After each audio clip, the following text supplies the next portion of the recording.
What up guys, my name is Oakley and this is Oakley Does Everything, where we do a little bit of everything, literally. And in today's video we're going to be taking apart a flute, taking apart all the keys. We're going to go ahead and polish the silver up, we're going to go ahead and clean some of the pads off, and just make sure it's nice and clean for the student to be able to use in the future. There are three parts of the flute. The first piece I showed you was the body, and that last piece was the foot, and this is the head joint of the flute. We're going to go ahead and start disassembling it here. Typically you start with the foot, the smallest piece, just because it's kind of the simplest to get to, and it's only one rod, and so it's pretty easy to take that one apart. When we go to the body now, we're going to go ahead and start with the thumb key, just like so. And then we're going to move towards where our first finger is going to go with the left hand. This should be a short rod, and if you try doing this, which I don't suggest if you have no experience in taking apart any instruments, don't do this on your own. It's just not a good idea. There's so many things that you could mess up. But if you do have a little bit of experience, make sure that if you use any pliers to pull any of these rods out, that they don't have any teeth on it, because you really don't want to scratch up any of these rods, because that can really mess things up if you try putting them back in the future. So you just go ahead and keep moving along with removing all the different rods on the flute, and make sure that you keep real track of those screws, because they're really tiny and easy to lose. One thing you really need to be careful about is if you take the cork out of the head joint, don't ever push it out the top, always push it out through what connects to the body. Now that you have all of your pieces taken apart, we're going to go ahead and get some warm soapy water. Use a soft bristle brush, and if you have something like a bottle brush that can go on the inside of the flute, that'll be nice in the future as well. But yeah, I'm just going through over it, cleaning it, making sure that we get any debris, dirt, gunk that's been accumulated over the years that anybody's had these. I'm just using a cooking pan, like a cake pan, and you can use whatever. If you want to use a sink, you can. Just be careful with that shape, that you don't accidentally dent any of the ends. But as you can see here, I got a bottle brush. I'm just going on the inside, making sure to clean up everything I can on the flute.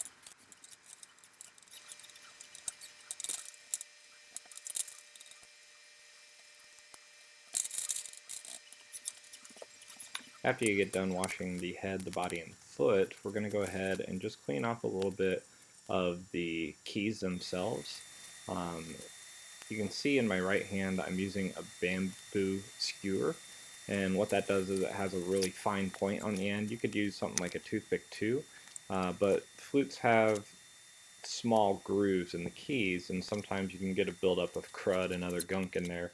And so having a bamboo skewer or a toothpick or something like that with a wet paper towel is a really good way to get in there and clean out those little crevices. It is pretty time consuming, so take your time, don't rush. There's a lot of keys to do it with, and you'll get there eventually.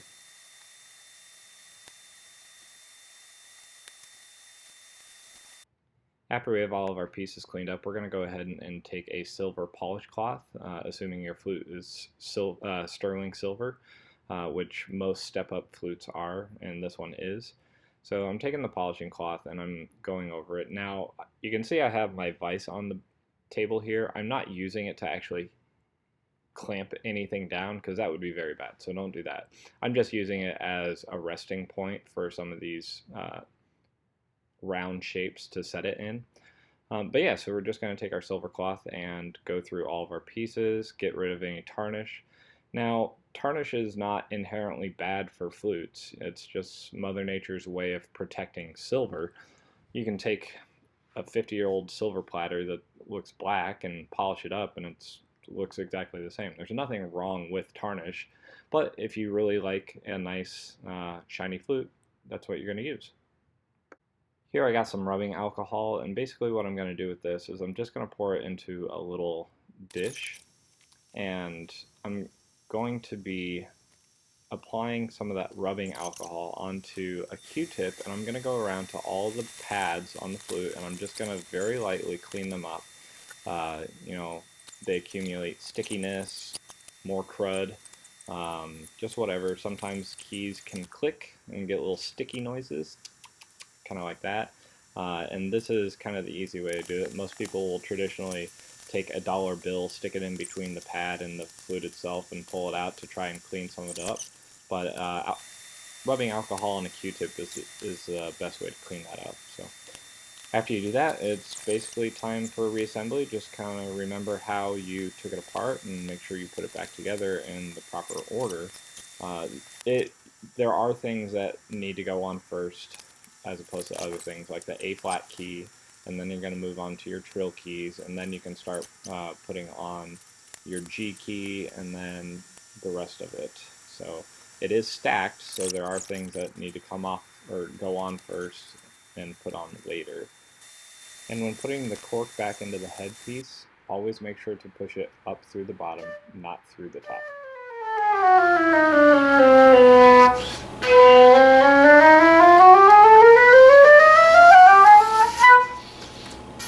She okay? Yeah.